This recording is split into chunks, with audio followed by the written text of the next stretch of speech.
Ready? Oh, right. Oh.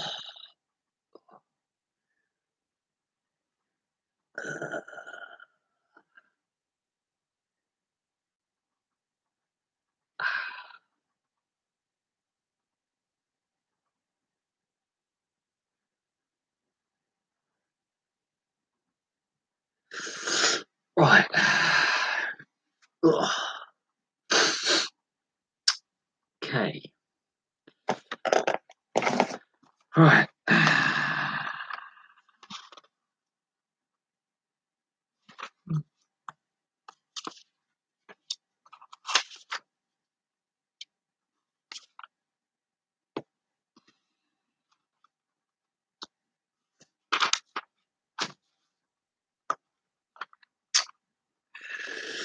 Right. Evening. Fair bits happened today. Kenny Miller and a fellow teammate have been suspended by Rangers for comments made to Graham Murphy, the manager, after the 4-0 defeat in the Cup semi-final against Celtic. Paul Pogba is rumoured to be leaving Man United at the end of the season. There's a few other things going on. Hello. Yeah, there's been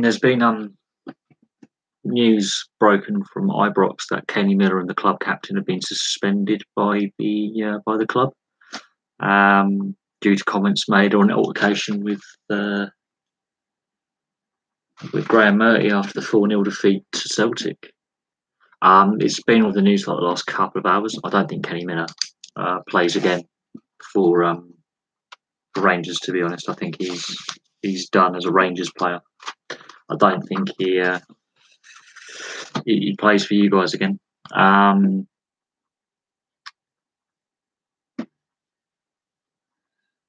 What's some notes here? So yeah, if you've got any other questions, whack them in there. I'm just trying to sort out all my notes because I've got crap everywhere.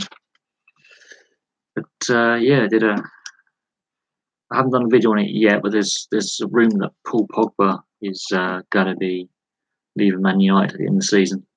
And rumoured he's on the way out, and Mourinho is happy to sell him, move him on. So I don't know what happens with Paul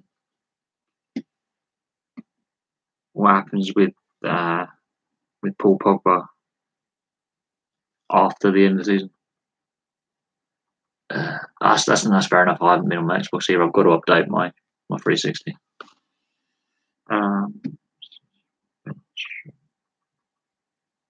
But no, yeah, Paul Pogba is rumoured to be leaving Man United in the summer after the World Cup. It's rumoured he's on the way out. Mourinho is happy to sell him. That's interesting. I've got a shoe pastry. Oh, I'm sorry.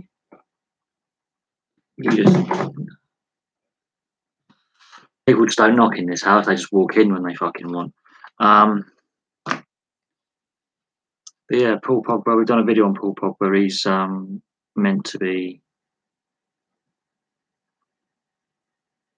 leaving. Yeah, I haven't been on the Xbox.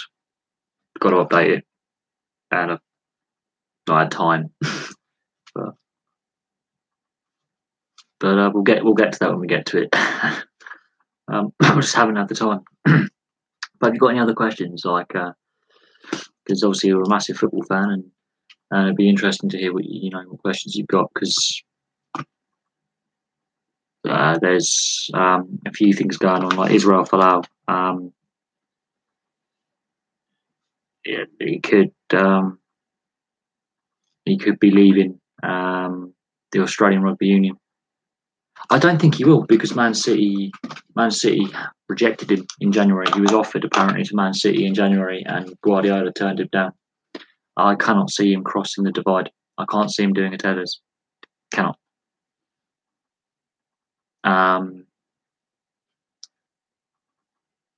If he was turned down in January, there's a reason. I also can't see him fitting into that Man City side effectively, and I'm not sure if they'll be willing to pay the money that Man United would demand for him. So I don't see how that's going to happen. I don't see who would want to take him anyway. He's too inconsistent. You notice that during the game against City, when he led the counter attack and he led the fight back, he was great. But then at the weekend against West Brom, he was invisible. That's a problem as well. He's not consistent enough. He goes missing in games. So in the first half against Man City, he was hopeless. In the second half, he was very, very good. If you were to talk to any Juventus fan about him, they would say the same thing, that exceptionally talented, too lazy. His work ethic is not good enough.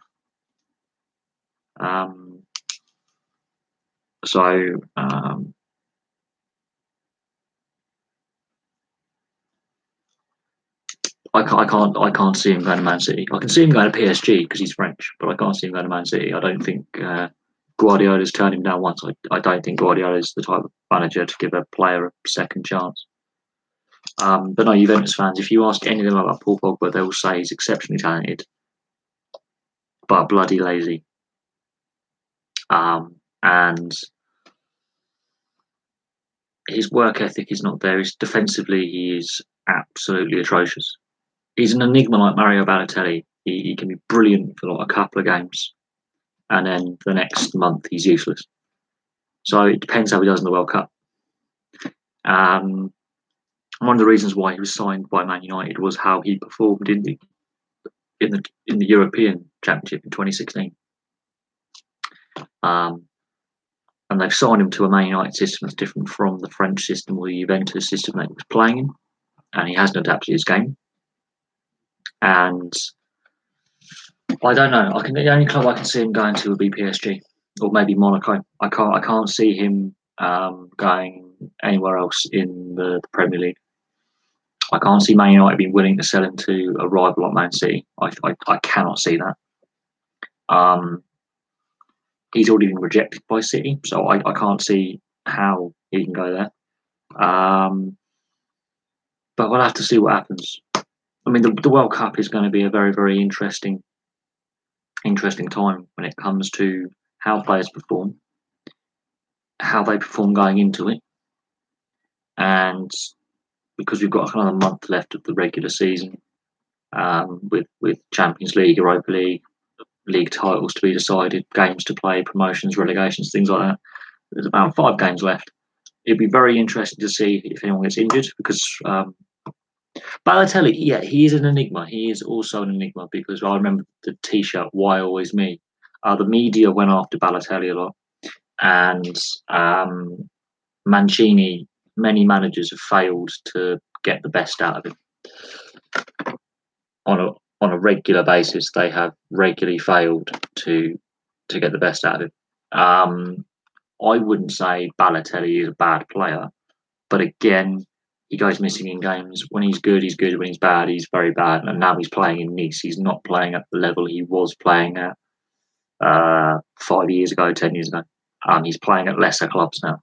So that's something to watch out for. That Pogba could slip down the French pecking order, and he could find himself outside of a top level club. What is wrong with my TV? Okay, that's better. I don't see how Rangers can afford him somehow. Be interesting though. But there's a lot of issues with Paul Pogba's game. It's defensively, and yes, it is a black jersey from 2016, 2017. Tis one of my recent ones. Yes, it is from 2016, 2017. It's 2 years old. This jersey. Got this jersey 2 years ago.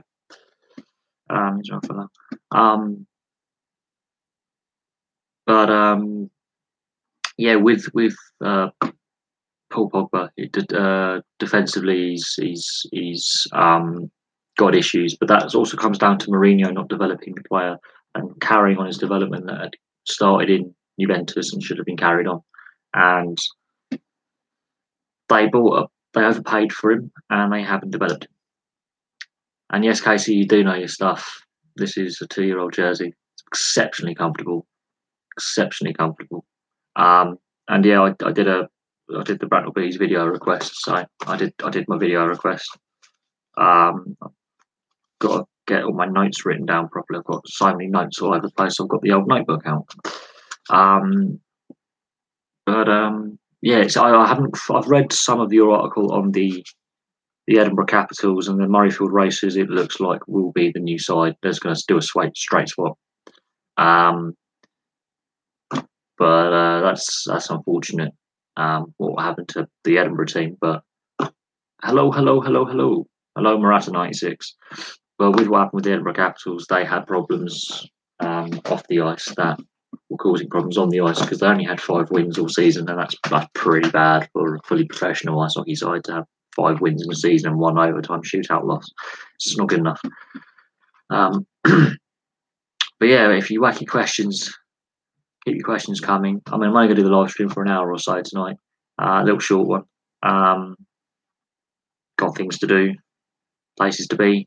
But it seems like season jerseys in more country. I would say they're about the same. They're made. These ones are made by what's the company? There's a company name in here in the tag. These are made by authentic. These are made by Jersey 53. This season's, last season's, and I think a couple of the seasons before.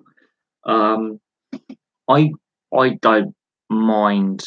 Yeah, mine's made by Jersey 53. Yours is made by Rhino. Each team will have a contract with a jersey supplier. So mine's made by Jersey 53, and these are actually always very, very good quality. I've never had a complaint with Jersey 53 jerseys. They're real good. I have to say, but each team will have a contract with the supplier, and it's and getting all the advertising and everything on. I find them more comfortable than some of the older ones. These are more comfortable. They've got a better neckline. They're better fitting. Some of the older ones aren't as good because the older they are, the thinner the material, the more fragile they are, the harder they are to clean, the harder they are to look after. Some of my older ones are really poor quality.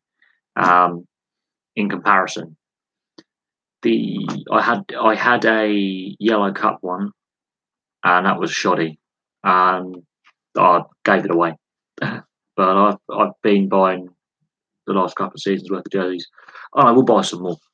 I will be buying more. I'll be buying more jerseys at some point. I don't know how much all jerseys cost, but this cost a fair bit, 50, 60 quid. But they've got to make money on them. They have to make money on them. I've got crap everywhere. Bloody notes and all sorts. Hello. Oh, now that the lobby's picking up, so everyone gets their questions in. I'll do my best to answer them. There are some sports I don't know much about, so I will apologise in advance. But there are a few important things to talk about. There's a lot going on in football. That's not too bad. That's a reasonable price for a replica jersey. That's not bad. That is not bad going when it comes to jersey prices. I think the kids one's a little bit high for me, but that's up to the club and the supplier of the jerseys, and they've got to make a profit on it. They've got to make enough profit margin to pump enough money back into the club and enough money to record a profit, and so to go on to next year. So it's a difficult business trying to get replica jerseys right for your fan base, because there's only going to be a limited number of fans who are going to be buying them. So there's not going to be many of these each year made, is what it is. They'll probably order about 5,000 or something. Capitals might be the second team. We'll see what happens if the Edinburgh Capitals reform and join the NIHL. But from what I've read, and I did read the article, it appears that the Murrayfield Racers will be the new Elite League team and try and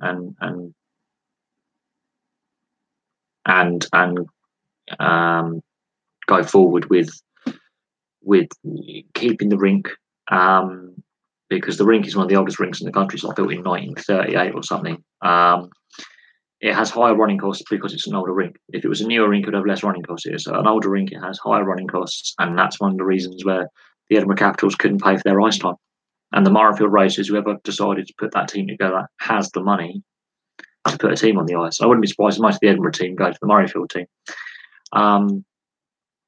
It's a very very confusing issue with the Edinburgh Capitals. It's really, really confusing. But if you look at their performance this season, they only had 5 wins and 1 shootout loss. They had 11 points. That is not good enough for a fully professional side in a fully professional league. I've never seen a team do that bad. Yeah, some teams have really good 50-50, some teams don't. I do think we in Bracknell could do better with our 50-50 sellers. We could. Yes, Toronto did beat Boston last night. They had a bit of pushback and they said, no, we're not going to be steamrolled. And they proved they can play without Nazim Kadri. So that's good. I'm not a big fan of Real Madrid either. So we have to see what Bayern Munich can do in the semi-final of the Champions League. And I do believe that penalty was incorrectly given. However, the abuse to the referee afterwards, not acceptable. Yeah, I think the most we've ever had at 50 was like 250 quid. But that's not a bad sum of money. You win £1,000, I'll be happy with that. It's a month's wages for me. But no, it's interesting finding out how much people have to pay for their jersey price, how much people have to pay for, programs, other memorabilia, tickets. It's very interesting to compare and contrast different teams and different leagues. It's very, very interesting. But no, I've also read the article about the Edinburgh Capitals, and it is highly confusing that the fan base didn't want the team to fold. They wanted to keep going. There was a dedicated fan base there, and the fans felt that a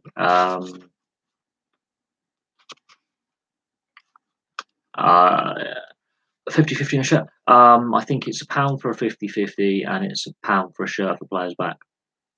A 50-50 is when you buy a raffle ticket at a game, at an ice hockey game, and half the money goes to the club and then half the money goes into the prize pot, which you can win. So it's a way of keeping the team going. And the shirt for players back tickets, again, you pay for your raffle, all that money goes into the running of the team. So sometimes if let's say you're 2,000-3,000 people and enough money people give, let's say 400 people may buy a ticket, that's £400. Yeah, most ice hockey teams do it. Even in the NHL, they do it. In the NHL, they do it as well. It's an ice hockey thing. It's not a thing you would see at rugby, cricket, or football. You see it at ice hockey.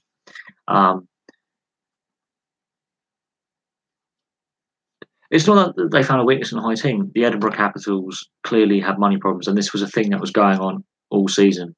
It came up very early on in the season that the Edinburgh team had money problems and had issues away from the game financially, and the Murrayfield Racers clearly felt that if they could get the finance together, and the Elite League seems to be very, very happy with the fact that it's basically the same rink.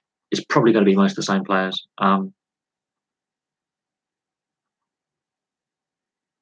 About your chuck a puck or chuck a duck if you're a bison. Okay, that's to get the kids involved. Really, that's just to amuse the kids for 5-10 minutes. Really. But no, yeah, the 50-50, it basically how much I never do it. I never do the chuck a duck, chuck a puck. I think it's a couple of quid you put in, and then the prize you win like a free meal at like Blue Smokehouse, which is disgusting, and you win a free hat. You win a free hat, and you win a free meal or a half price meal or a discount voucher for Blue Smokehouse. I've got the free hat. I didn't want the free meal, but I don't know how much it costs to pay. I think it's a couple of quid, and again, the money goes back into the running of the team. So if you've got a lot of kids or a couple of pissheads, they will buy these things and try and win. You'll be amazed. They used to have a shootout competition. We used to enter a raffle and get your number called, and used to have to shot a goal. They've done that in the past. The old penalty shot a goal. There's been a few ways they've tried to do the inter-period entertainment, but bearing in mind there's a turnaround time for the Zamboni, and in between at the end of the second period they always do it for some reason. They make that break that little bit longer, but there's a Zamboni turnaround time. I'm going to have to definitely read up on this Murrayfield races and read into more on the article about the Edinburgh Capitals. So their website's still up. They still got their website link from the Elite League website. So the team isn't going anywhere, and they're probably gonna. Nothing's been determined yet, and they may reform as an NIHL team. That's their best bet. But I do believe there are issues off. Well, the season's over now, but I go every home game and a couple of away games. I've gone to 30, 40 games this season, something like that. I've been to every home game, and I've been to 3 away games. But the season's over now, so I've got until September to twiddle my thumbs for the next 4 months. It's exceptionally cheap to go to. Most I've paid for a ticket is like 15 quid, I think. Exceptionally cheap to go to. It's a good laugh. Yeah, Orange Cone, yeah. Yeah, there's all sorts of prizes. It honestly depends. It honestly depends. Like, each team will have their own various prize giveaways and then fan interaction, stuff like that. But no, I went to every home game last season for my team. Every home game. A lot of games. I think that's most games I've been to in a season ever. Because in years past, I haven't been able to get to every single game because of work commitments or family commitments. This year, I went to every game apart from the Boxing Day charity game. So I went to every single game, basically.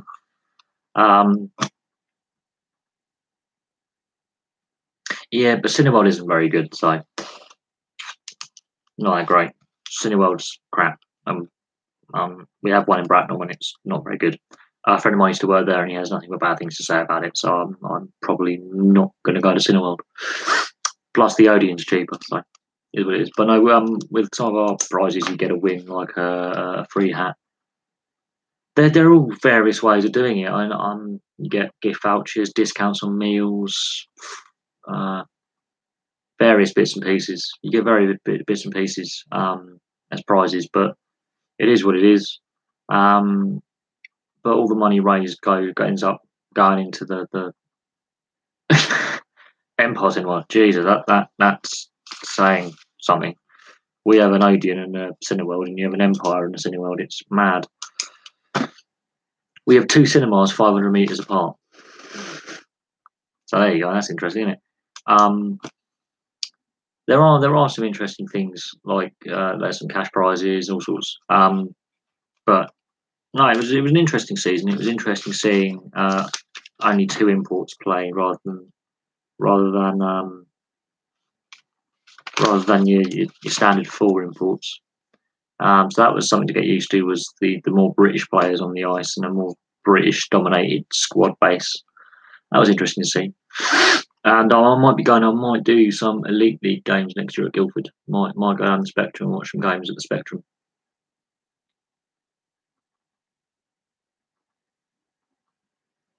So I might go to some Elite League games next year, if I can. So I will just have to see on that. But no, oh dear. I don't know if 2 imports is better or worse, but it does mean that more young British talent is getting a chance to play and getting a chance to experience the senior sides, and then get a chance to possibly get seen by an Elite League team and scouted and picked up and given a chance to go up a level and improve. So it's hit and miss. The quality is a little bit less, but I think the games are more exciting because the quality is a little bit less. But it's interesting. Who do I support in what sport? What sport are you asking about? Who I support?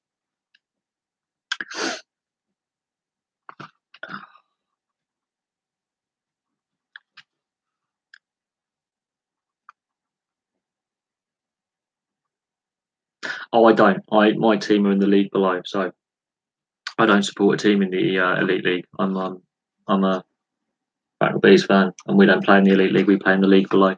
Um, I don't have a team in the elite league. The nearest rink to me would be Guildford, so I might go to some Guildford games. But because of my support of this side, I don't think that I'll be supporting Guildford. But no, I don't have an elite league side. I do catch the odd highlights occasionally and the odd bits and pieces of the elite league. And there are some very good sides there, and the quality level has definitely gone up over recent seasons.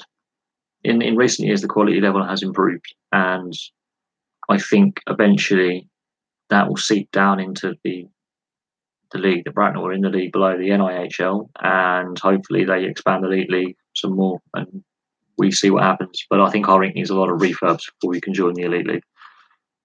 We almost nearly were asked to join it back in 2003, but we went to the British National League instead. So the elite league would have been very, very different had we had joined. But a lot's changed. The elite league has grown a lot in the last couple of years. It's gone confusing. Oh yeah, no, we've got Gaza. Galazzi. He was born in Canada.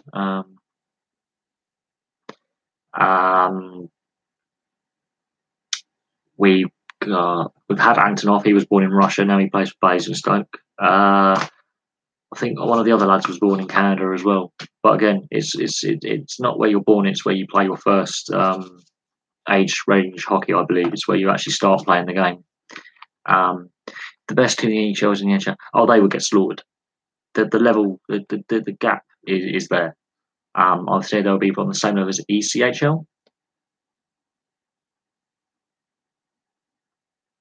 But yeah, I think rink size we can join the elite league. It's just the state of the rink. We need a new scoreboard or a couple of new scoreboards, and we need a few improvements. Like bring the rink up to date. But I think Bracknell could join. But no, your rink is only you've got to add some more seats. Get rid of one of the CAFs or both the CAFs, and have a CAF downstairs. Maybe rejig it, refurb it. I don't think your rink is necessarily a bad rink. I just think it's the way it's laid out. It's got it. I think that'd be too small to generate enough revenues. But it all depends on the next couple of years and the elite league. You don't apply for it; they invite you. They look at your fan base, the success you've had over a significant period of time, and whether you can actually have the finances in place to compete at the higher level. Because the ticket price will have to go up, the shirt price will go up. They will look at multiple things. And the issue with Bracknell is the rink is old, the car park is in a real bad state. We need a new scoreboard. We need the rink needs a little bit of a tidy up, and it is what it is. Swindon, I don't think your rink is necessarily a problem.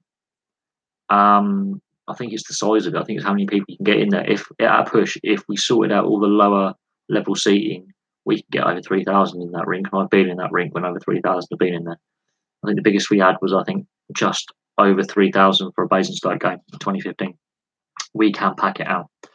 It's the elite league has to invite you, and they have to assess whether you're viable and you can actually afford to pay the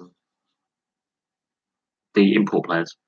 And will you have the quality and the youth development? And there's a lot of things. Hence, one of the reasons why 10 years ago, 13 years ago, we were offered by Belfast, Sheffield, and Nottingham to join, and we said no, we'll go to the British National League because there was slightly less running costs, and that's the difference.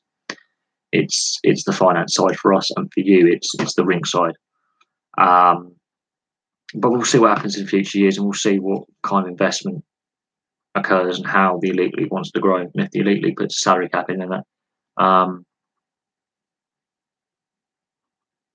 Yeah, I do think some of your seating downstairs could be improved, but it is what it is. Like the Link Centre is the same age as the Bracknell Bees ice rink. Yours is just in your rink is in better condition. Our rink can seat more people. That's the difference. Your rink is in better condition. Our rink is able to seat more, but we need to make some severe improvements.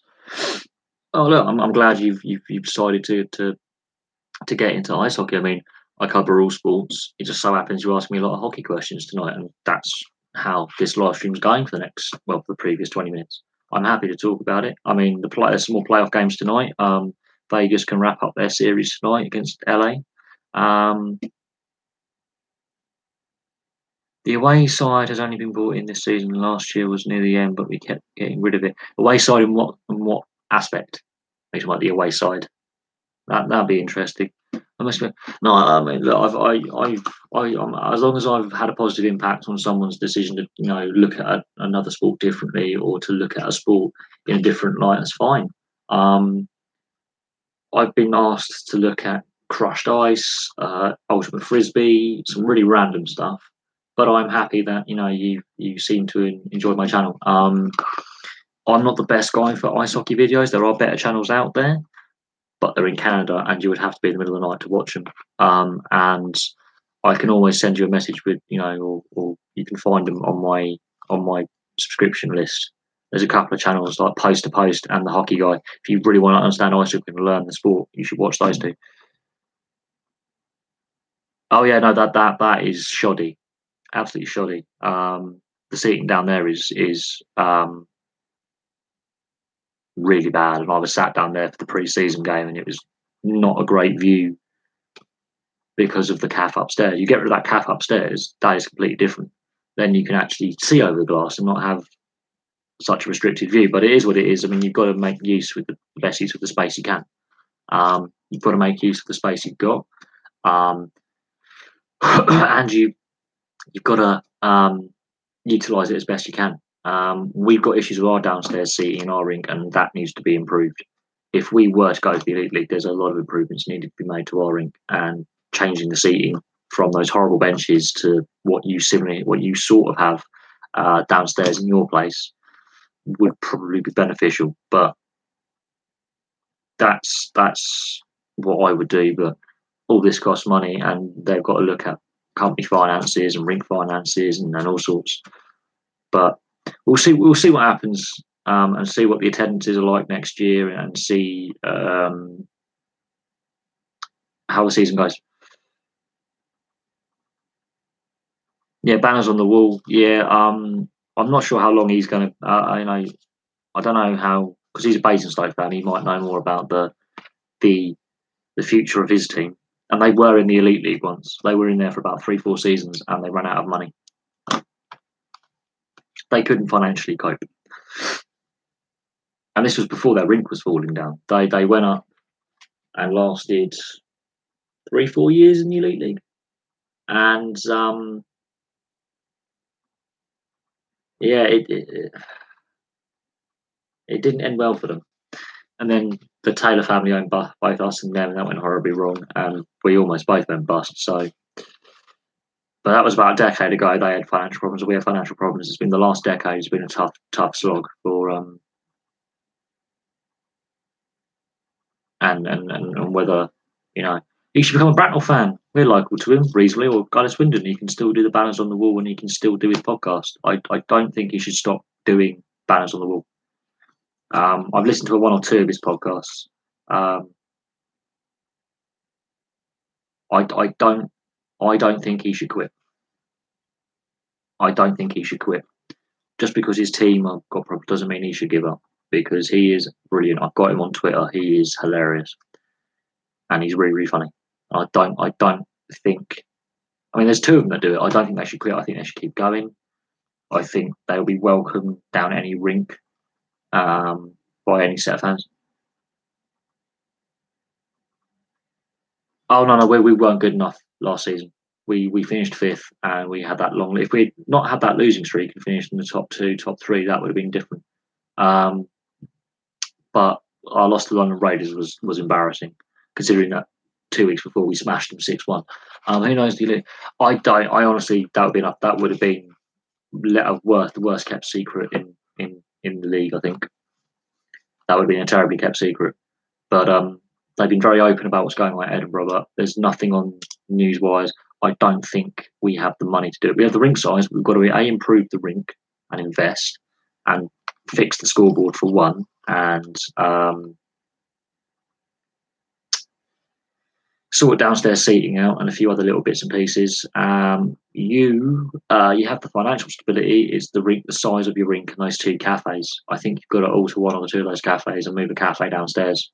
That's my personal opinion. Do a little rejig of your rink. British ice hockey is in a better place now than it was 10, 20 years ago. I will admit that, although the Edinburgh Capitals have just highlighted a team going out of business. But I know a lot more teams have gone bust. It's just been a lot more stable over the last 10 years. This time of decade, this time in 2008, it was a mess. There were teams struggling all over the place. It's more stable than what it was, yes. I will admit it is far, far more stable now than 10 years ago. The Elite League has helped that. Well, the thing is, it's our first year in the new National Ice Hockey League structure, and we have to see, like, over the next 2, 3, 4, 5 years, the Wildcats have never really. They've always been in. They were in the EPIHL. They were stable in that for its entire existence. They've always been happy at the second tier level. They've never shown an interest in wanting to go up to elite league level. They've got a lot of players on two-way contracts. But as far as I'm aware, the Wildcats have never shown an interest in playing in the big league. Never shown an interest. We were in discussions to join the elite league back in like 2004, 2005, and we turned it down for the British National League because of running costs and travel costs. It would have been real difficult to pay for all that travel. You've got to remember, there's teams in Scotland which you have to travel to. And that's one of the reasons why the Super League started to struggle, was the travel costs and the salary costs of some of the players. Some of the teams just could not financially cope. I would say Swindon would say no. I would say Swindon would say no. That they've been well run for a very, very long time. But you've got to imagine the running costs are a lot higher, a lot higher, and whether the ownership has the financial resources in which to compete. Because Milton Keynes Lightning are not finished second bottom in the Elite League this year. Guildford did well. Milton Keynes not so good. So there is all that. But it'll be interesting to see what happens next year. It will be really interesting to see what happens next year.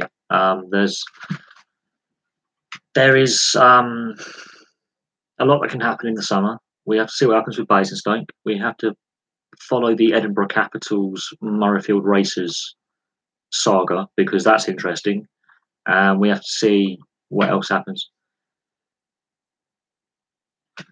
No, the Elite League looks at your average attendance regularly. So where you are in your league. So when the EPHL was going on, they looked at Milton Keynes, they looked at Guildford and went, we like these two, they can attract the most fans regularly. Hence why they went up. If Manchester Phoenix had stayed in business, we would have still had an EPIHL league. It would have still continued, and then we might have looked at one side from up north and one side from down south, like Billingham, for example, or Oxford City Stars, to fit into, or Invicta, or London Racers to fit into the EPHL. Because Manchester Phoenix went out of business, that killed the league. I don't know if the Swindon fans will be willing to pay the ticket price, which is nearer 20 to 30 quid.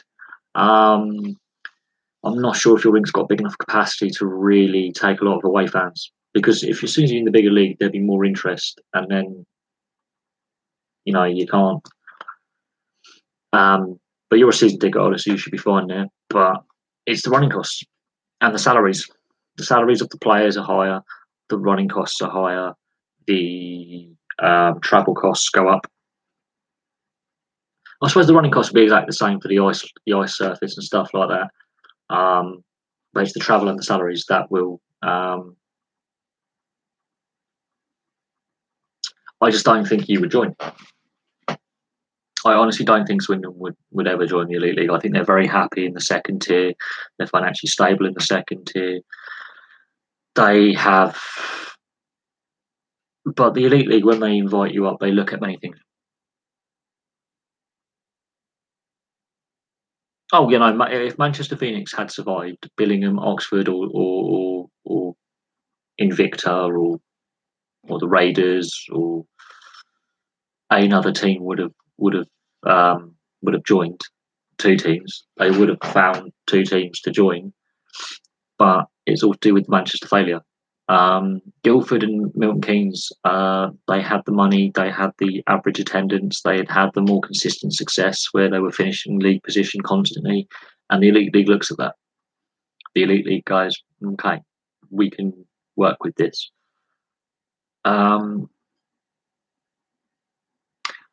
Well, we've been at the top level and we've won the top level, and I will say this: there was a period of success, but the issues were that there were too many foreign players. They were asking for too much money. The running costs then went through the roof. Salaries, travel, and that's one of the reasons why it took so long for the Elite League to get to the level it is now. There are fans up and down the land for ice hockey. It's getting enough of them to fill a building every night of the week for it to be viable. Another issue was the TV rights. It was on TV. It's now harder. I think it's on Premier Sports, but it's not as visible on TV as it should be.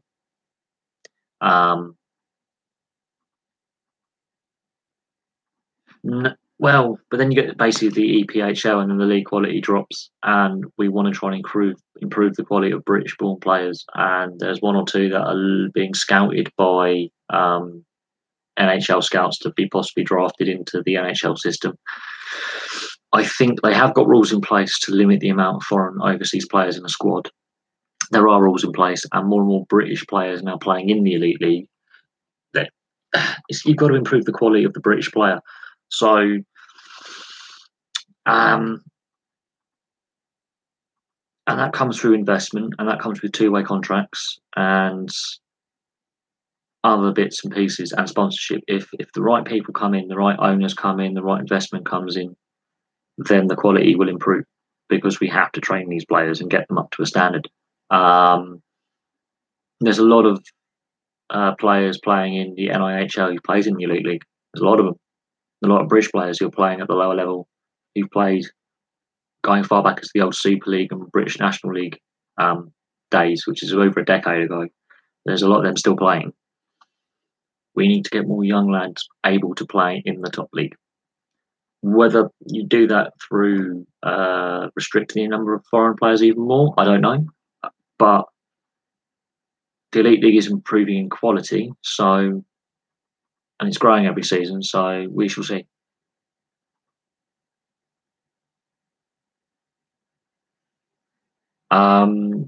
You're actually almost right on the amount of foreign players you can have in an Elite League side. I think it's about 15 you can have in a squad, and it's limited on match days to how many you put in.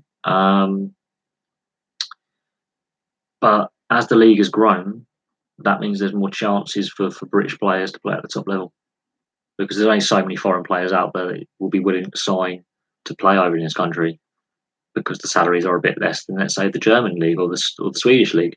And it is improving and growing year on year. So who knows? 5 years' time, it could be a 20-team league, much like the NHL, in growing size. We shall see. It's something like that. It's in that range. That's still almost a whole starting roster of foreigners, and that's an issue. that has to change. And hopefully it will change the longer time goes on. So we shall see what happens over the next couple of seasons, and we'll see if the quality of the Elite League improves and more young British players are on two-way contracts and getting chances in the top tier. Then we'll see what happens going forward and see what can be done. At the moment, there's still too few British players playing in the Elite League for my liking. But that's slowly changing, and hopefully it picks up pace. And there's more and more teams as the league expands more and more. The more and more young British youth players get a chance at senior level, and we go from there. But we'll have to see. We should just have to see how it all pans out. Oh, he's probably gone, logged off, probably watching the football. There's football on tonight. He's probably watching that. But yeah, it's now the middle of April and there's no hockey on, so I'm bored. I'll catch up with the playoffs tonight, but there's no hockey on. I'm bored. This is why I find summer really boring, because there's no ice hockey on. What I can do. Really, really boring. But yeah, the Elite League can do things a bit better. And we'll see what happens over the next couple of years with it, and we'll see how it grows. And read the ref line. Yeah, I'm going to have to check out the NIHL website on my laptop, because apparently on my phone it just doesn't want to work properly. So I'll have to check out the National League website. Evans.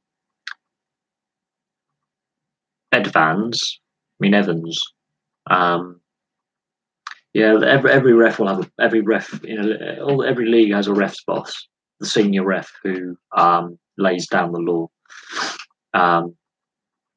He's refed a couple of games. He will ref games as well. He's just the senior ref, and every time they bring all the match reports in, he will sit with them in the off season and he go, right, this is where we went wrong, this is where we went right, this is what we can learn.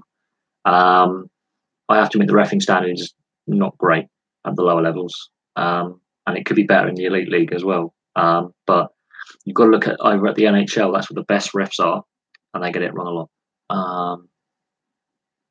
Yeah, no, he's actually refed a few games himself. The refereeing standard needs to improve, and there are ways to do it. There are ways to do it, and we shall see if the refereeing standard can go up. That is all good. There are a lot of things they can do better. The Elite League's had a few bits of bad press this season as well, and that's made it into news over in the US and Canada. And that's where the Elite League gets the wrong kind of press and the wrong kind of attention. So the playing standard needs to improve a little bit. The discipline standard needs to improve. The refereeing standard definitely needs to improve. Oh yeah, no, a lot of the refs they ref a lot of. We've had Matthews a lot this season. We've had who else do we have a lot of? We definitely have Matthews a lot at home games.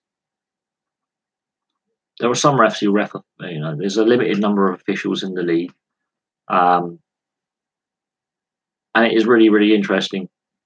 We've had about 3 or 4 different refs ref our games. It is really interesting when you get certain refs. But again, as the standard slowly improves and more people get playing again, and more people want to take up the game, and more people watch the game, and there's more interest, eventually more people will refereeing and playing standard will improve. So that's what we've got to look forward to, is the standard of officiating going up. 4-man system, I think, works better than a 3-man system. It's another pair of eyes. You have the senior ref and the junior ref. It's just having enough officials available to do that. And so that comes from funding. That comes from the league, and they work out, okay, because you've got to think about it. Ice hockey is not the most popular sport in this country. Sometimes training them up during a game is how they do it. So they'll select a pre-season friendly. So this is going to be a 4 ref, 2 ref, 2 linesman system. We're training a ref. That's when you want to make all these adjustments and do these certain things is during pre-season. So when we've had obviously the VAR in football this year, the Premier League have voted against implementing it for another season. That's why. Oh God, 2-man system. That's probably because they're lacking a linesman. We had that once as well this season, where we had a 2-man system, and it wasn't very good. But that again comes down to the amount of people who are available to official and those who want to official. So the more popular the game gets and the more successful it gets, the more people will get involved in the sport.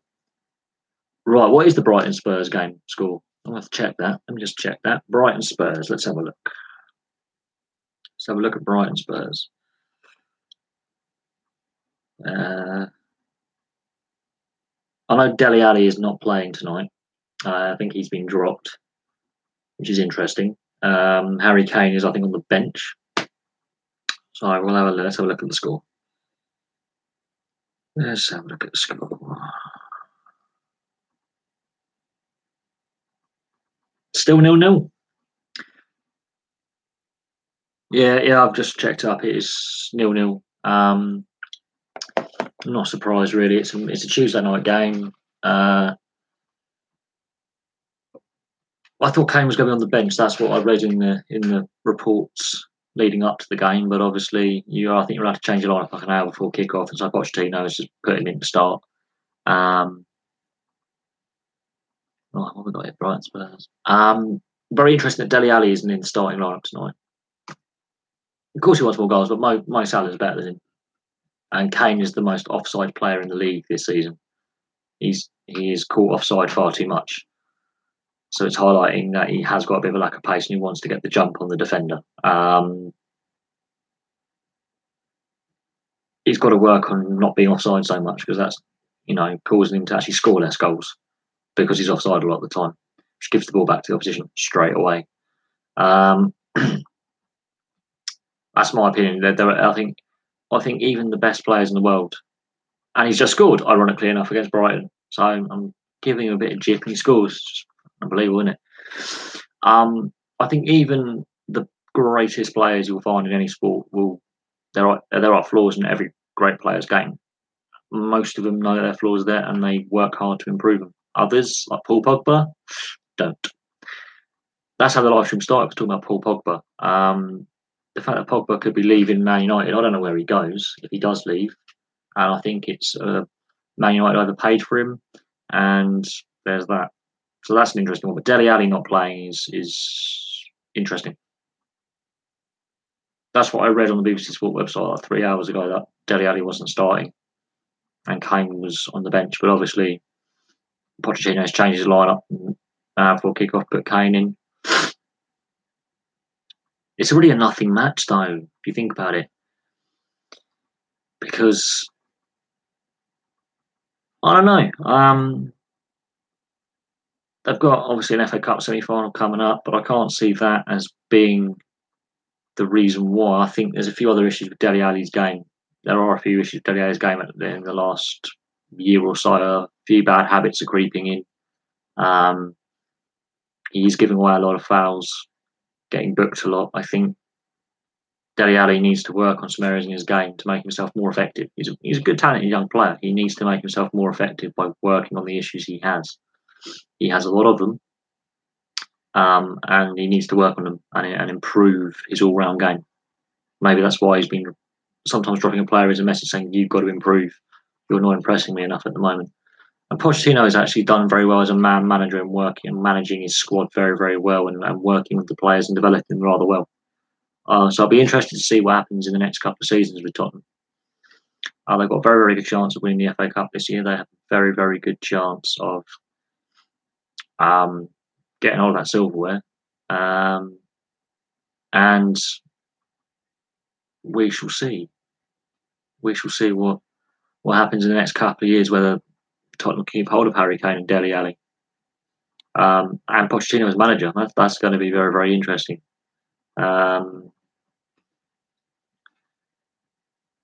But it's also interesting what happened at Rangers this morning with Kenny Miller getting suspended for an incident with Graham Murty, the manager.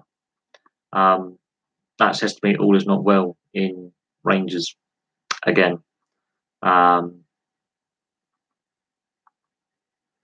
Kenny Miller and the club captain, whose name I forget. I think it's Ferguson or whatever it is. Vegas or something like that. They kicked off with Graham Murty after the 4-0 defeat to Celtic. Angry words were exchanged, and the club have suspended both Kenny Miller and the club captain. And it looks like Kenny Miller has played his last game for Rangers because he's out of contract at the end of the season anyway. They're not going to renew it. I feel sorry for Graham Murty because he was, sort of thrown in there a little bit. There are a lot of problems at Rangers. That says to me all is not well behind the scenes because Murty felt that someone reported that the chairman had undermined Graham Murty before the semi-final. Graham Murty makes his team selection. They lose 4-0. Aberdeen lost 3-0 to Motherwell. So you can be, a good side and just have a bad day. Graham Murty got a lot of flack from certain sections of the media and the fans about some of his squad selections. Kenny Miller just laid into him with the club captain. They both really said some of the things that may have been unnecessary. They've got themselves suspended pending an internal investigation. It looks like things aren't all well at Rangers. I don't think it's Graham Murty's. It's overpaid football players, isn't it? I think they're far too overpaid. This is the issue with Pogba at Man United. They paid too much money for him, and he's on the way out the door. It looks like. That's partly Mourinho's fault. But everything I see about football is not positive at the moment. Really, if I'm being deadly honest, there's a couple of good feel good stories like Mo Salah and Oxlade-Chamberlain having a resurgence at Liverpool and some of the young English goalkeepers we've got like in Stockdale and Pope and things like that. And then there's what's happening at West Ham, what's happening with I don't know what it is about Mourinho. They did really well against Man City in that second half, and then against West Brom, most of those players, he said, "I want to sell them." He basically came out and said, "I want to sell these flops." It's like, well, you're the manager, you're the one who comes up with the tactics. And Man United, since Ferguson has left, have been a very painful watch at times. And some seasons they don't even make it into Europe.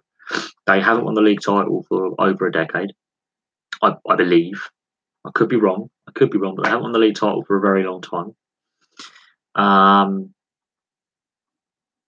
They haven't done as they've not really got some of their youth. I mean, Ashley Young is not a good player. How he makes it Premier League side, I'll never know. But Luke Shaw is not happy there. He's come out and said he's not happy with how he's been treated since he came back from his broken leg. Lingard is not played enough. Rashford's not getting enough time to develop because he's not getting played enough, but he's sat on the bench for a lot of the time. Not all the time. He's got some games.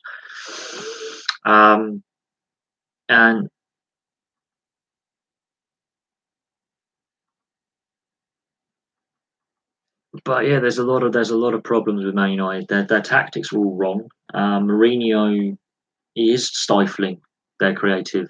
They are being stifled.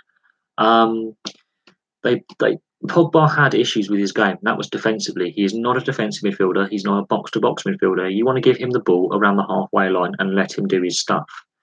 You've got to look at his touch map against West Brom. It is in neither box.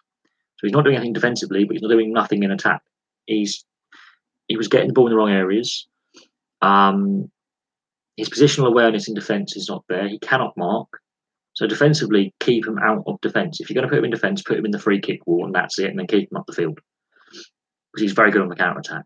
Mourinho hasn't developed his defensive side or improved it to a point where it's acceptable. Rashford's not getting enough game time. Neither is Jesse Lingard. Ashley Young, how is he a Premier League footballer still? He is absolutely shocking. Phil Jones and Smalling haven't improved. In fact, they made Phil Jones worse. As a Blackburn fan, I remember when Phil Jones burst on the scene, he was around some very experienced defenders, and they were helping him grow. And the issue is, our mid-table club, we can pay him twice as much a week. We'll take him off your hands, and they've ruined him. That's Man United. That's their development. Is we won't be bothered to develop out of our youth system anymore. We're going to take them from another youth system that's spent a lot of money and time and effort, and we're going to make them worse. Chris Smalling is useless. Yeah, he's the future captain because Carrick's retiring. Some of their development policy, they made Makeda. What happened to him? Disappeared off the face of the earth. They've had some good young players, both local and foreign, come through the youth academy, and they've ruined them. And I fear for Rashford and Lingard going forward that they're not going to get the game time that they deserve, and they're not going to be given the chances that they deserve because they're good enough. And Mourinho is making an absolute ham-fisted attempt of his time in charge there. But I don't know who they get to replace Mourinho. If I'm honest, looking at their selection of managers, Moyes, Giggs, Van Gaal, and Mourinho, and none of them have won the league title. So there you go. Yeah, Accrington Stanley are looking good to be in their highest league position in like 60 years. It'd be good to see them go up the leagues. They have got the smallest budget in the Football League. They've got one of the smallest stadiums in the Football League. This can only be onwards and upwards for good old Accrington. Play football for a league. Yeah, football players, some of them really have an overinflated head. Who I think is better, Mourinho or Guardiola? Mourinho has more Premier League titles. I'll give him that. Mourinho has actually coached in lower league football where Guardiola has always had all the money in the big teams. I think they're both overrated. I really do. I don't think they've had to work at a level where, even when Mourinho was in floating around Portuguese football, he was always at the biggest club in that league. So he was in the lower leagues of Portuguese football. Porto got him. He started out actually at Barcelona as actually a coach. So both have got the Barcelona link. I think they're both overrated. Mourinho, I think, is past his best. I think so. He needs to really assess his tactics seriously because at the moment his tactics are killing football. Guardiola has always had the sugar-coated job. He's just been rammed into there. No young coaches are going to develop because he's just ramrolled into a position, and he can't coach defence. Mourinho can coach defence. Guardiola can coach attack. They can't coach both. Mourinho can coach defence. Guardiola coaches attack, and both their games are severely flawed. Even though Guardiola has won the Premier League at a canter, look at that Champions League mess. Liverpool have proven you can just side through that defence. And because Guardiola doesn't have a plan B, and he will get found out eventually more and more, all they've got to do is make 2 signings, and that Man City team, looks scary. They won't make the signings they need to. They won't. They need to have a solid second. They won't. They hate each other. They absolutely hate each other. Mourinho was an assistant to, I think, Bobby Robson at Barcelona when Guardiola was a young player. They hate each other. They've hated each other since early noughties. Well, about the time Mourinho came to Chelsea, they've hated each other. They just physically hate each other. But Guardiola's an overconfident, arrogant wanker, and so is Mourinho. I don't like either of them. I think they're both overrated, and I've said that before. Mourinho is good defensively. Guardiola is good in attack. That's about it. Guardiola's teams can't defend. Mourinho's teams are constrained in attack because he's too conservative. It's simple. It is plain and simple. Guardiola has never had to actually physically go and coach at a lower level and work with a very limited budget. He's always had money. Mourinho has always had the short-term manager goes in, wins. Until he wins the Premier League at this club, though, that's a different thing. If he wins the Premier League at Man United, then he's got a way forward. Buffon, this is his last year. He did say he would retire. This is his last season. I think he'll go into the goalkeeping coaching ranks. He'll probably still be involved in the national side in the goalkeeping coaching sense. He'll get his coaching badges and he'll become a coach, probably at Juventus at some point. But no, I think both Guardiola and Mourinho are both overrated, in personal opinion. They've always got the nice jobs with all the money where they can spend whatever they want. They've never actually had to work with a limited budget and players that they could actually physically improve rather than just we'll buy someone in there. Guardiola, if you don't play a certain way, you're out. He doesn't want to work with the player to try and involve both him and the player. It's his way or no way. Juventus, no, Italian football's corrupt, and I've got to do a video on that. I've not just Juventus, AC Milan, all of them. All Italian football is corrupt. Match fixing scandal in 2006, they haven't recovered from it. Football, yes, they are overpaid, and in my eyes, a lot of them are overrated. And I think at the moment they're overcoaching the players. Players are being overcoached in attack, and they're taking the flair away from them. Defensively, yeah, you want to coach defensive. This is your area. This is your area. When a player comes in, you pick him up. Defensively is one thing, but in attack, just let them be free. It's more entertaining watching, end-to-end football rather than a dull 0-0.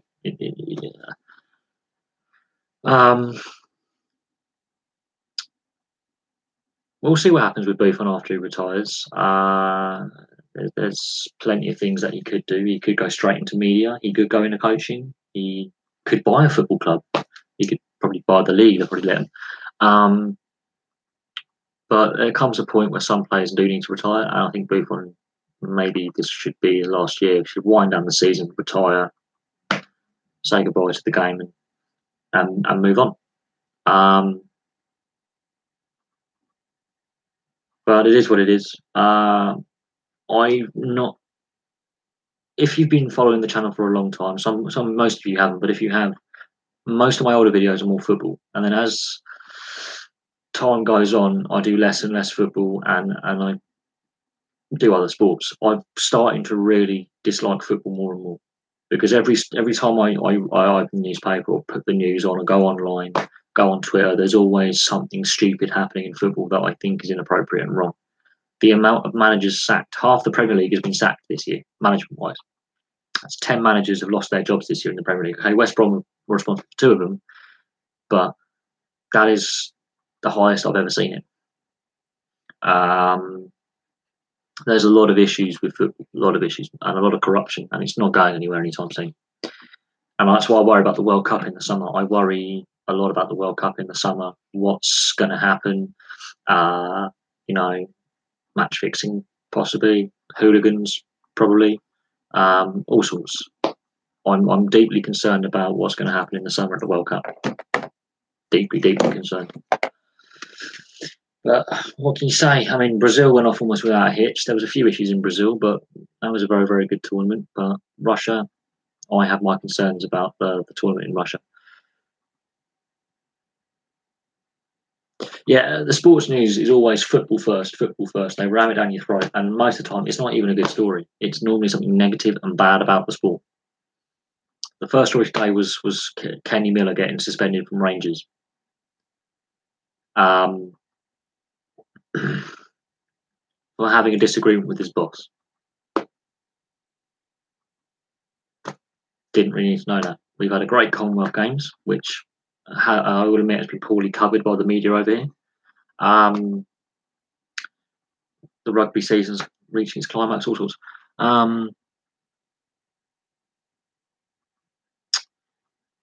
Well, I don't follow netball because I'm not a girl, but Australia and New Zealand have had, and Jamaica and England are the 4 best. Oh no, yeah, Joe Barton. No, Joe Barton also got done for betting offences. I personally couldn't give a toss about Joe Barton. I hope he never plays for ever again. The guy is a scumbag, but that's my personal opinion on Joe Barton. Back to the netball, I do think every now and then a great generation will end, and then a new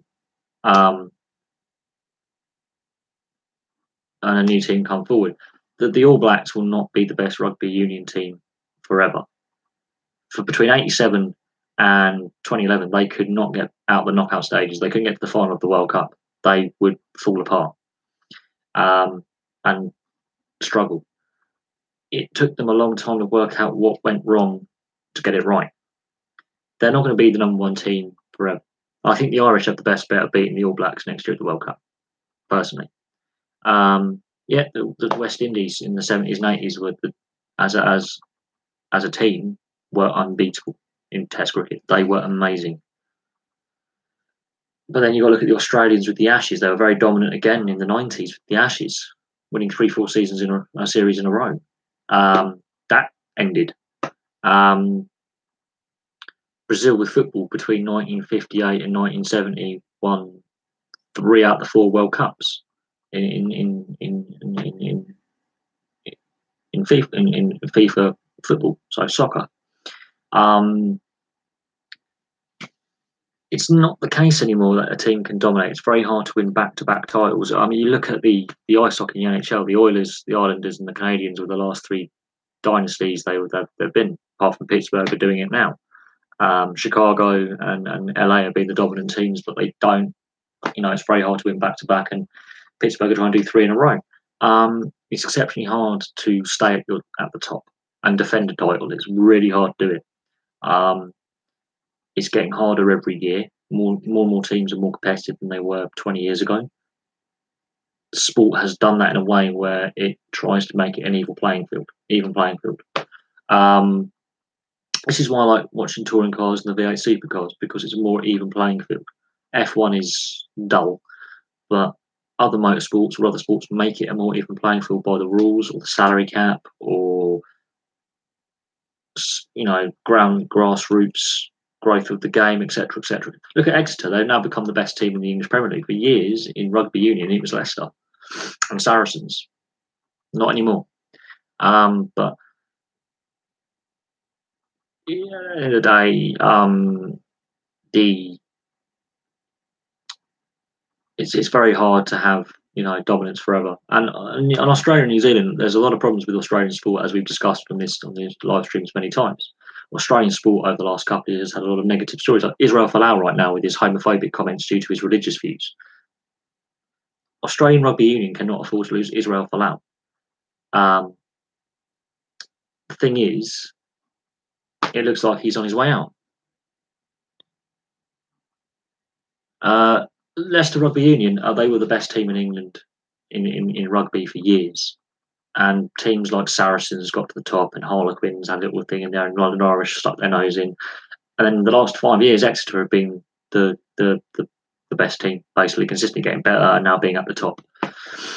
Yeah, no, the Chinese during the Cold War decided to start spending a lot of money on every single sport, be it chess, table tennis, and there's a massive sports program in China where they're basically saying and producing loads of sportsmen and women in multiple sports.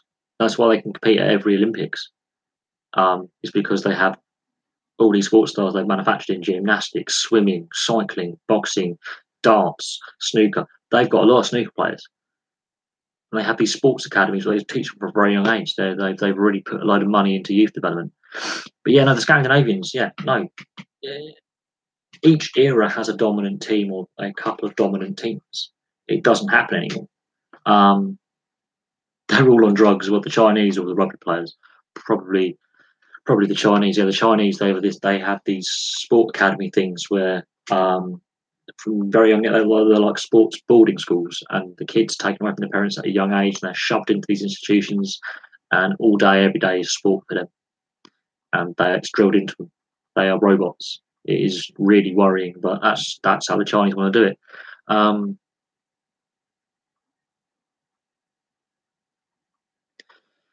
There you go. I mean, the thing is, it's very popular in China, South Korea, Japan, Taiwan, Singapore, anywhere with a large Chinese or Japanese or Korean community. Table tennis is very, very popular. They really enjoy playing the sport or the game. They've really adopted it as a sport. They really enjoy playing it. It's easily accessible for everyone, and they're just very, very good at it. For whatever reason, over the last 20, 30 years, they've got very, very good at it. But over in other sports, Australian sport in general, though, Israel Folau, what's going on with him? The last week has not been good for Israel Folau. He's refusing to back down over his comments because of his religious views.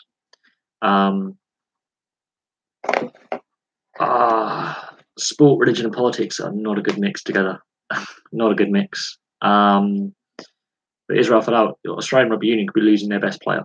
They lose Israel Folau, that Australian side is nowhere near as good.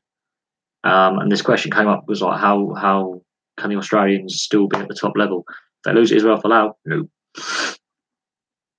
absolutely not. Well, I'll be going for another.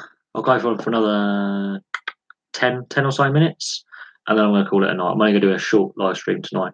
So if you've got any more topics to talk about, any more questions, whack them in, and I'll answer as many as possible in the next 10 minutes, and then I'm going to call it a day. So I'll be interested to see what you guys have to say, really, and if anything else interests you. I mean, what was I doing today video wise? There's a few things happening in sport. The one with Kenny Miller only happened today. That literally a couple of hours before I went on the live stream, it broke out of Rangers club headquarters that he was being suspended. The thing is, that could be his football career done, because he's not even that good a player, personally, in my eyes. I think he's a bit overrated. He can't even make it to a Premier League side, so that's my view on Kenny Miller. With respect to Israel Folau, I think he's probably done as a rugby union player, and Australia are going to regret. I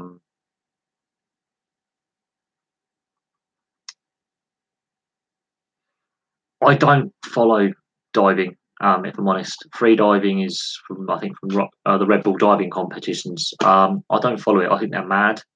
I think there's a limit to what sport should be before it gets grotesque. They do it in Mexico. These Red Bull was sponsored so many of these extreme sports, and some of them I think are a bit grotesque. I really, really do. I don't follow diving. I never have.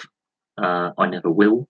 It's not a sport that I know, let's throw myself 30, 40 metres off a rock face. Yeah, because that's not dangerous. There was a point where you've got the adrenaline rush of crushed ice, where you're skating down a bobsleigh run on skates and you're racing people, or snowboarding, or ski cross or snowboard cross. That I can live with because there's safety barriers around. But when you get to a point where you're jumping off a cliff, and if you get it like a couple of inches wrong, you're dead. Some of these, I think Red Bull have done a lot of sports like this, which are just grotesque. They've cashed in on the extreme sports market and made it worse. If he's done that, yes, it is tragic, but at the same time, some of these guys they're not right in the head, and I think it's pushing the envelope further than it should be pushed. Really, I think we're pushing. Some of these athletes push themselves too far. Some of the sports are too extreme, and oh yeah, no, it's Red Bull. Anything Red Bull. Red Bull have signed up for the Red Bull rock diving. There's a cliff diving competition they have. The Red Bull air race. That's killed people because they're flying in these planes at stupidly low heights through obstacles. The Red Bull soapbox races. Yeah, that's all right. I can live with that. It's kind of funny. The Red Bull crushed ice. A friend of mine's told me about it, and I've been researching it. And I'm looking forward to the next year's competition. But there's the X Games, and then there's the extreme end of the Olympic spectrum with snowboarding and canoeing and ski cross and stuff like that. And then it gets to the point where, okay, you wouldn't jump off a building that's 30, 40 meters tall because you'll die. It does get to the point where I'm like, I think this has gone too far. And Red Bull has made a lot of money and put its brand out there where I think it's gone too far. Far too far. And we've had people die in the Red Bull Air race. I think a couple have died. It gets to a point where I think enough is enough. We were that was covered in a way that they were very annoyed that he didn't get medical attention straight away. It was clearly clear. Yeah, it was very clear he had heat exhaustion. and his body had hit the wall. And in that case, he can have a cardiac arrest. And they were just there watching him. He has to request to say, "I can't finish. Can you help me?" Which I think they've got to change the regulations on when athletes collapse, because that for me was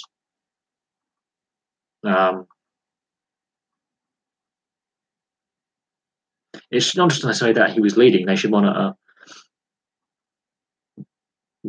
every single one of them.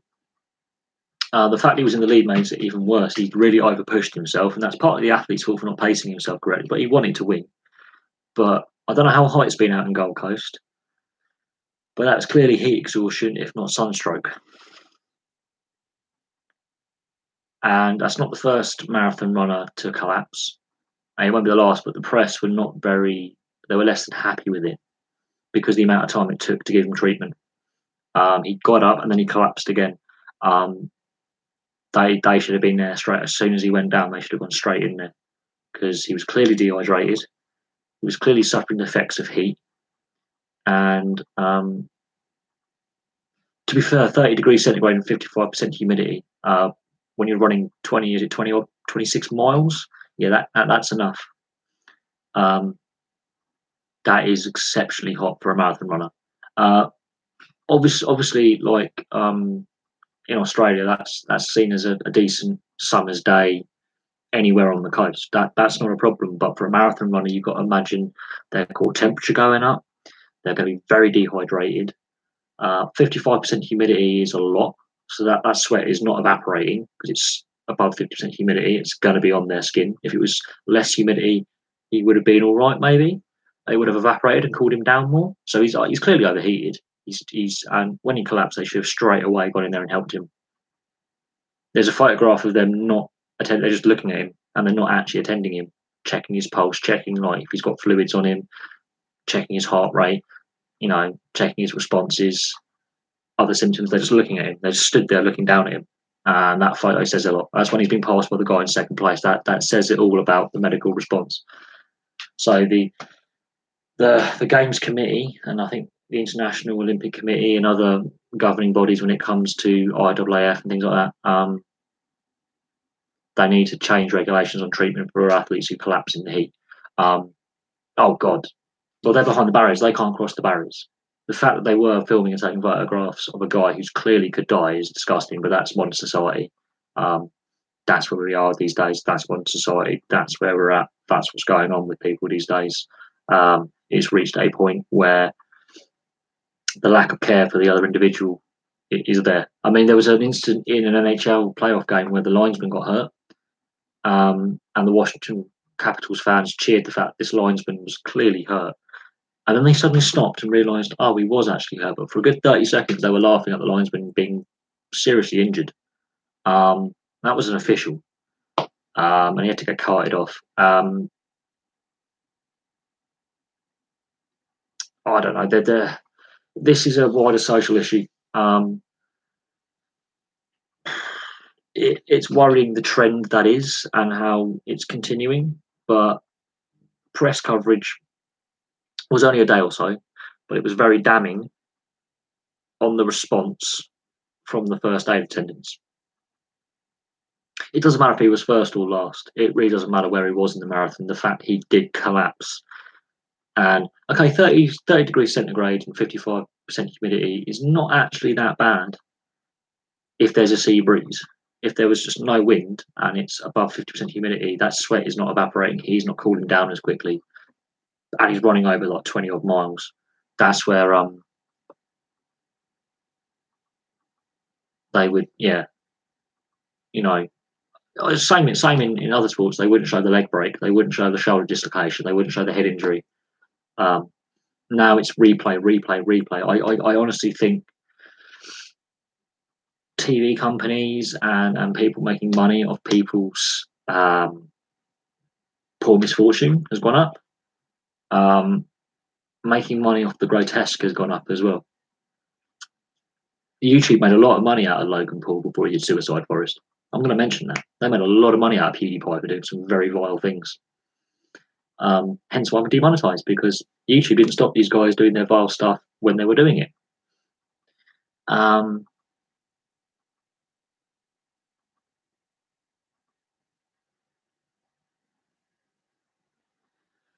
The thing is, I know James Heard had to have a metal plate put in his head. So about boxing, also boxing's a blood sport anyway.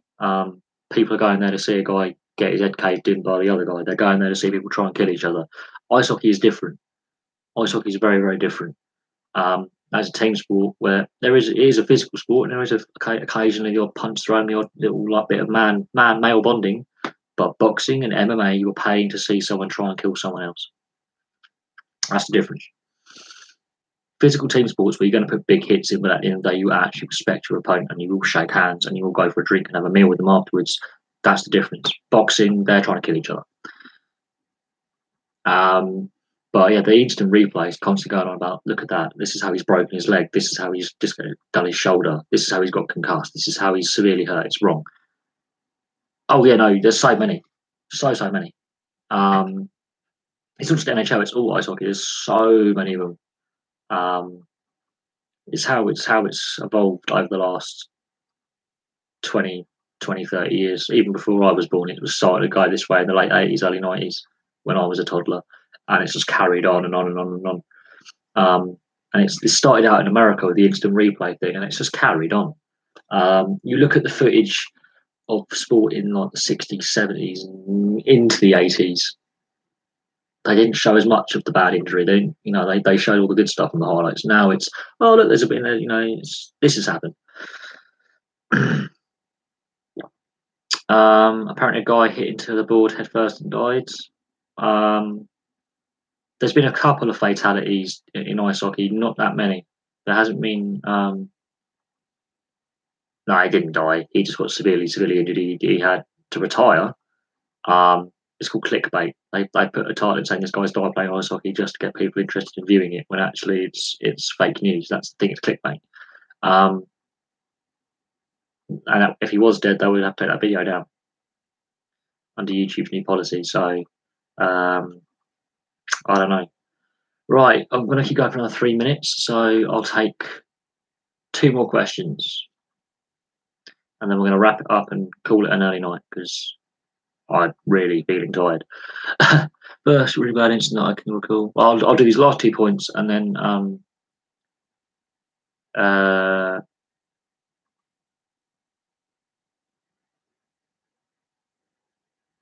the day before that was a bad one, but the day before Roland Ratzenberger died, and the day before that Rubens Barrichello landed on top of the barrier and almost died as well. That whole Imola weekend was just shocking in general. 3 serious accidents, 1 near fatality, 2 fatalities. Everyone remembers Ayrton Senna. No one remembers Roland Ratzenberger the day before, and that's what I think's wrong.